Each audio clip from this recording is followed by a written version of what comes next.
Selamat pagi teman-teman, senang sekali bisa berjumpa dengan Anda kembali ya dalam video pembelajaran masih tentang how to achieve your goals atau goal achievement strategy ya. Jadi dalam video sebelumnya kita sudah belajar mengenai bagaimana how to upgrade your skills. Karena komponen pertama untuk membuat goals Anda tercapai itu adalah skills yang memadai, skills yang mencukupi ya. Kalau skill Anda stagnan, skill Anda termehek-mehek, maka goals Anda juga tidak akan mungkin bisa dicapai. Dan hidup Anda bisa juga stuck. Ya. Nah, selain skills yang memadai, sebenarnya ada elemen kedua yang juga tidak kalah penting, yakni daya resiliensi, atau keteguhan mental, atau ketekunan. Kemauan yang kuat, atau willpower. Ya, willpower itu tekad yang kuat, kemauan yang kuat. Ya, di dalam slide saya 48 ini, saya bilang how to build self-resiliency to achieve your dream goals. Jadi tadi sudah kita belajar mengenai how to improve your skills, how to upgrade your skills. Maka sekarang pertanyaannya how to improve your resiliency.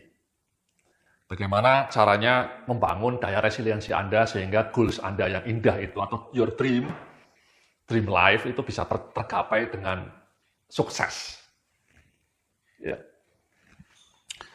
Nah, ada beberapa caranya ini Mas. Ya, jadi yang pertama di halaman slide 49 ya di layar HP atau laptop Anda ini saya cerita mengenai prinsip pertama untuk bisa menggapai daya resiliensi yang kuat.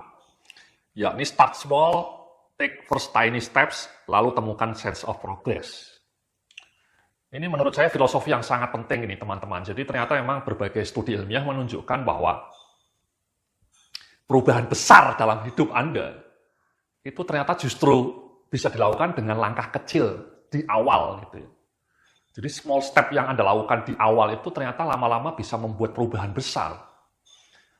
Jadi salah kalau ada banyak motivator mengatakan untuk mengubah nasib Anda harus take massive action ya. Melakukan action yang masif atau melakukan aksi yang heroik. Itu salah kaprah ternyata. Ya, kenapa? Karena kalau Anda di awal saja sudah dikasih target yang terlalu berat, yang terlalu heroik, kemungkinan besar Anda tidak akan bisa melakukannya, Mas. Anda sudah gentar duluan. Anda sudah malas duluan, karena rasa malas Anda sekali lagi itu besar. Resisten to change Anda itu besar. Daya inersia Anda itu besar ya, kelembaman ya, atau sikap mager Anda itu besar. Jadi kalau ujuk-ujuk datang dari langit dikasih target yang wow, yang heroik, yang masif, itu kemungkinan Anda justru akan termehek-mehek ya, overwhelmed. Dan kemudian bahkan bisa jadi action plan itu tidak pernah Anda lakukan. Jadi zero. Jadi prinsipnya gini Mas, Mbak-mbak ya, jauh lebih bagus actionnya small, tapi dilakukan. Dibanding punya rencana yang muluk-muluk, yang heroik, tapi tidak pernah dilakukan. Ya. Jadi jauh lebih baik, small step, tiny step ya, tiny step itu step langkah yang sangat kecil, yang sangat sederhana, baby step, langkah seperti seorang bayi. Tapi kemudian betul-betul Anda eksekusi dan kemudian dari situlah Anda menemukan sense of progress. Makanya saya sudah bilang dalam video-video sebelumnya bahwa ketika Anda menetapkan target yang small, yang kecil, ketika Anda menetapkan langkah awal yang sederhana, yang simple, kemungkinan Anda akan bisa melakukannya karena memang sederhana dan simple dan mudah dilakukan. Rasa malas Anda bisa tertaklukkan karena langkah awalnya sangat mudah. Jadi rasa kemalasan Anda bisa diatasi karena langkahnya kan sangat sepele, sangat mudah. Nah, begitu Anda bisa melakukan langkah awal yang sederhana, yang kecil, yang simple itu, nanti disitulah Anda akan menemukan keajaiban sense of progress.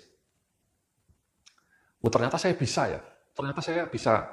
Saya dulu ketika menetapkan langkah awal pertama nulis buku cuma 1 halaman, setiap pagi saya tulis itu, loh kok ternyata saya bisa ya nulis 1 halaman. Hari kedua, loh kok saya bisa lagi. Hari ketiga, loh kok saya bisa lagi. Itu betul-betul memberikan sense of progress bagi diri saya. Dan ini Mas, the magic of sense of progress itu sudah proven. Begitu Anda merasakan kemajuan karena Anda berhasil melakukan langkah awal yang sederhana, yang kecil tadi, Anda merasakan kemajuan. Dan begitu Anda merasakan kemajuan, merasakan sense of progress, maka itu akan memotivasi Anda untuk menemukan sekali lagi efek momentum. Jadi efek momentumnya itu Anda akan temukan itu. Dan itulah yang saya temukan ya, ketika saya berhasil menulis satu halaman, seminggu, 2 minggu, lama-lama membesar, lama-lama 3 halaman, bahkan sampai 5 halaman.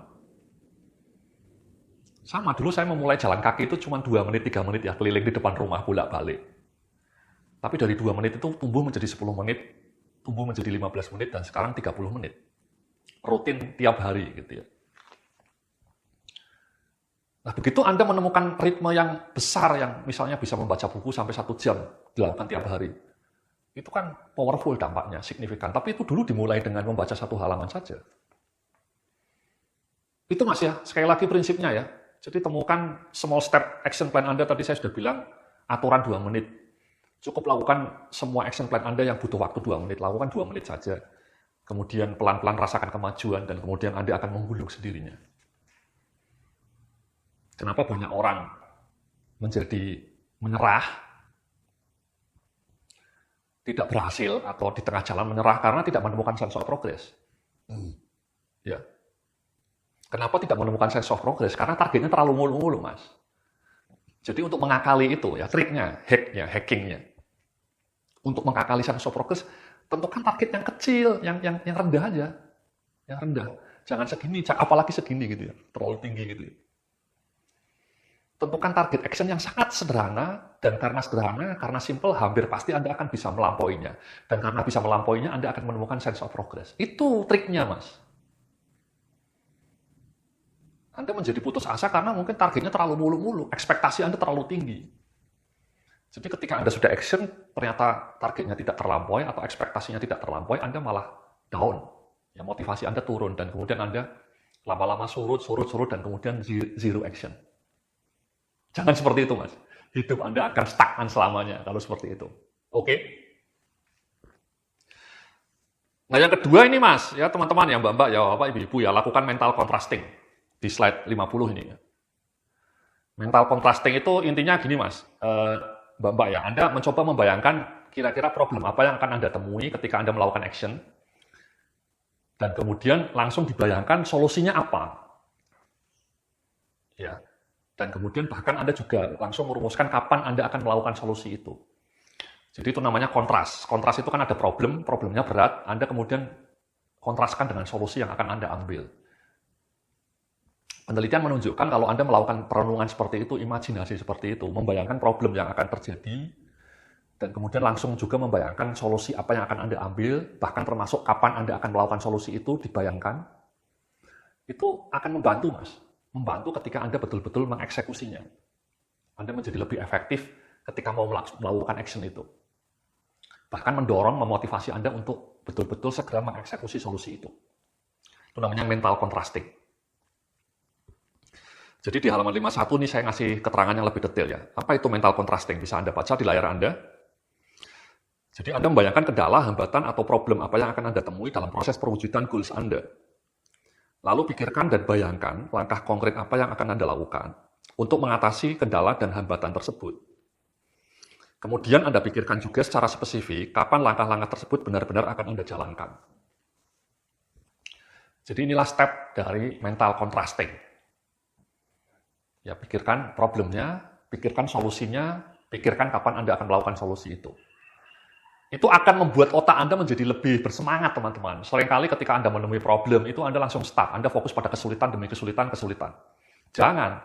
Anda langsung hadapi problem itu dengan solution plan, dengan rencana solusi. Dan Anda pikirkan rencana solusi itu, dan bahkan Anda coba mereka-reka kapan Anda akan melakukan solusi itu. Ya.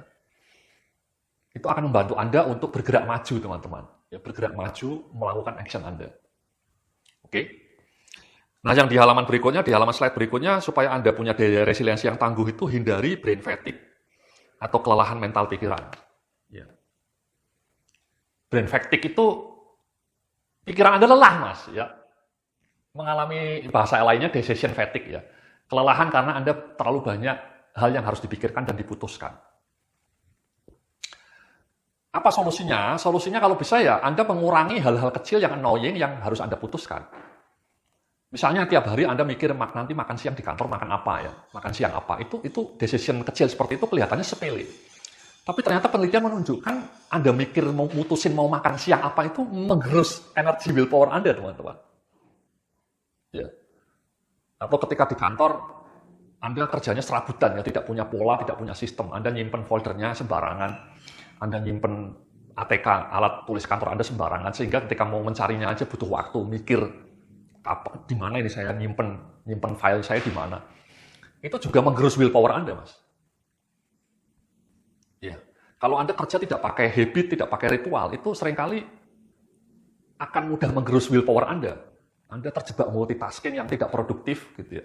Terlalu banyak hal yang harus dipikirkan, itu juga membuat Anda mengalami kelelahan mental pikiran. Jadi solusinya ya, coba desain berbagai hal-hal di sekitar hidup Anda ke dalam satu sistem. Misalnya contoh sederhana, kalau makan siang misalnya, Anda kalau bisa sudah punya menu mingguan, atau bahkan kalau perlu ikut catering. Minta catering untuk menyusun menunya, dan kemudian mengirimkan kepada Anda. Atau Anda bawa bekal dari rumah. Jadi Anda tidak lagi tiap siang hari mikir, kapan nanti siang mau makan apa. Itu menggerus willpower Anda, Mas. Atau misalnya tadi di kantor, berbagai pekerjaan yang tidak beraturan Anda atur, Anda klaster. Jadi sistem kerja Anda itu menjadi lebih rutin, lebih tersistematis. Itu akan sangat mengurangi mengurangi tekanan mental Anda. Atau bahkan diotomasi gitu ya, semuanya serba otomatis, itu lebih keren lagi. Misalnya auto debit ya, kalau Anda mau investasi itu kalau bisa pakai auto debit, itu sistem auto debit itu sangat membantu Anda untuk mengurangi decision making Anda. Karena tiap bulan otomatis uang Anda didebit untuk investasi. Anda tidak lagi perlu mikir kapan saya harus transfer. Ya, Anda mikir kapan Anda harus transfer tiap bulan, itu annoying. Jadi solusi untuk membuat decision fatigue ini menjadi berkurang, usahakan semua keputusan Anda itu bisa dibikin dalam sistem yang serba otomatis. Sehingga ruang Anda untuk mikir itu menjadi makin kecil. Ya. Ada anekdot, itulah kenapa misalnya Barack Obama atau Mark Zuckerberg itu tiap hari pakai baju yang sama. Barack Obama ditanya, kenapa Anda tiap hari pakai baju yang sama? Dia bilang, otak saya terlalu penting untuk mikir tiap hari saya harus pakai baju apa. Ada banyak keputusan lain yang jauh lebih penting yang harus saya pikirkan. That's good.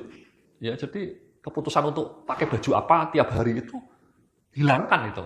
Bikin seragam atau bikin baju yang sama tiap hari. Nggak perlu mikir lagi. Kenapa itu penting? Karena ketika makin banyak keputusan yang kita harus lakukan tiap hari, keputusan makan siang mau makan siang pakai lauk apa, keputusan mau pakai baju seragam apa, ya. Keputusan pekerjaan Anda yang begitu banyak, yang tidak beraturan, itu membuat Anda mudah lelah otaknya. Dan itu berbahaya, teman-teman. Karena ketika otak Anda mudah lelah, kemauan Anda untuk melakukan action dengan tekun itu jatuh, Mas. Ya. Jadi ketika ada beberapa orang yang menanya, Mas Yudhya, kok saya kok mudah menyerah, Mas Yudhya, ya, saya kok kurang tekun. Jawabannya kemungkinan orang ini terlalu banyak pikiran, stres, ya, decision fatigue. Karena banyak pekerjaannya yang tidak beraturan, sehingga otaknya itu mudah lelah. Karena otaknya mudah lelah, sehingga ketekunan untuk melakukan action-nya itu hilang. Itu penting itu, Mas. Makanya saya itu kalau kerja di rumah itu simple, Mas. Ruang kerja saya itu minimalis, sederhana. Pekerjaan saya juga jelas, tidak multitasking. Saya hanya mengerjakan yang penting-penting. Semua hal saya otomasikan. Sehingga membuat pikiran saya itu tidak terlalu banyak, Mas. Bisa saya gunakan untuk hal-hal yang sangat krusial. Yaitu decision fatigue, hindari decision fatigue.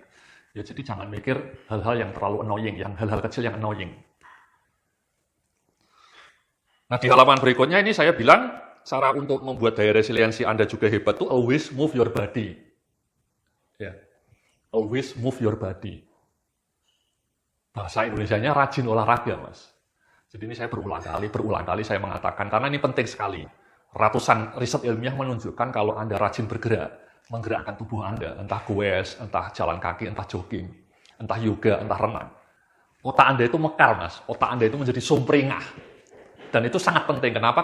Karena ketika otak Anda sumringah, kemauan kuat Anda untuk bergerak itu menjadi lebih hebat.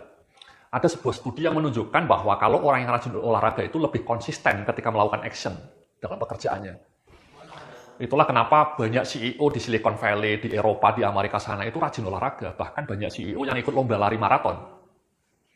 CEO-nya Apple, ya, Tim Cook, itu tiap hari naik sepeda, itu 40 kilo, Mas. Ya, jadi dia olahraganya goes, dia tiap hari sepeda 40 kilo. Jeff Bezos, ya salah satu orang terkaya di dunia itu olahraganya gym. Dia melakukan workout selama 1 jam tiap pagi. Makanya badannya kekar dan fresh. Jeff Bezos mengatakan karena olahraga itu very, very powerful. Sebuah aktivitas yang sangat murah meriah, yang sangat simple, tapi dampaknya luar biasa terhadap kejernihan pikiran saya. Dia bilang. Sama Mas, kalau Anda jarang olahraga, mager, itu saya yakin Anda mudah stuck. Daya resiliensi Anda akan termehek-mehek kalau Anda jarang olahraga, kalau Anda mager. Kalau hobinya rebahan, daya resiliensi Anda itu mudah terkaing-kaing. Oke. Makanya move your body, ya. Mulailah besok jalan kaki cukup 3 menit. Jalan kaki 3 menit saja kalau belum pernah olahraga ya. Atau push up 1 kali.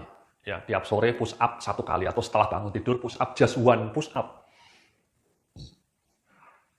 Syukur-syukur nanti menemukan efek momentum. Dan slide yang berikutnya nih, slide 54. Ya, itu kurangi digital distraction ya. Maksudnya kurangi scroll layar HP gitu ya. Jadi jangan habiskan waktu luang Anda untuk scroll layar HP. Kenapa? Karena beberapa penelitian menunjukkan ada korelasi positifnya. Semakin Anda sering scroll layar HP, semakin daya resiliensi Anda itu akan drop. Kenapa? Karena scroll layar HP itu melatih otak Anda untuk serba bergegas. Serba merasakan hasil yang instan. Ya, scroll sini, scroll sana, klik sini, klik sana. Itu kan melatih otak Anda untuk instan, mendapatkan hasil yang instan. Dan pola pikir seperti itu lama-lama akan membuat Anda mudah mengalami kelelahan. Maksud saya, mudah bosenan, konsentrasi Anda drop, attention span Anda drop. Dan ketika attention span Anda drop, fokus Anda drop, konsentrasi Anda menurun, hampir pasti Anda akan mengalami kesulitan untuk membangun ketekunan. Karena ketekunan itu butuh konsentrasi yang panjang, Mas. Ketekunan itu butuh fokus yang mendalam. Dan itu semua dihancurkan oleh kebiasaan scroll layar HP.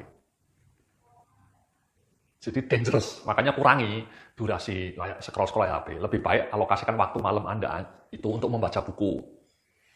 Atau untuk belajar mengenai email marketing atau YouTube marketing. At least nonton videonya melalui laptop. Dan mendalam.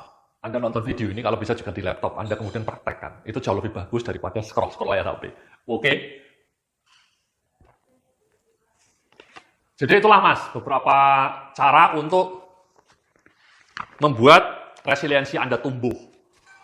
Jadi start small, temukan sense of progress yang pertama, yang kedua lakukan mental contrasting, yang ketiga hindari brain fatigue, ya, kelelahan mental pikiran, yang keempat always move your body, ya, rajin exercise, rajin olahraga, dan yang kelima kurangi digital distraction, kurangi scroll layar HP.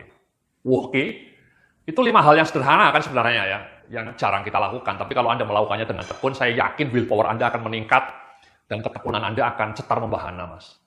Ya. Jadi solusi untuk membuat Anda lebih tekun itu sudah ada di sekitar kita dan mudah dilakukan. Misalnya rajin olahraga itu kan sudah sangat lama ritual itu ya. Kita tinggal mengaktifkannya kembali. Kemudian mengurangi HP dan kemudian mengganti dengan ritual membaca buku itu kan sebuah saran yang menurut saya sangat sederhana. Kalau Anda melakukannya dengan skala yang kecil, pelan-pelan membesar, itu Anda akan berhasil juga. Oke? Terima kasih. Itulah video mengenai bagaimana membangun daya resiliensi. Nanti kita sambung lagi dengan video terakhir mengenai bagaimana Anda bisa membangun belief yang kuat untuk berhasil mencapai goal yang Anda impikan. Terima kasih. Salam sukses. Penuh kemuliaan.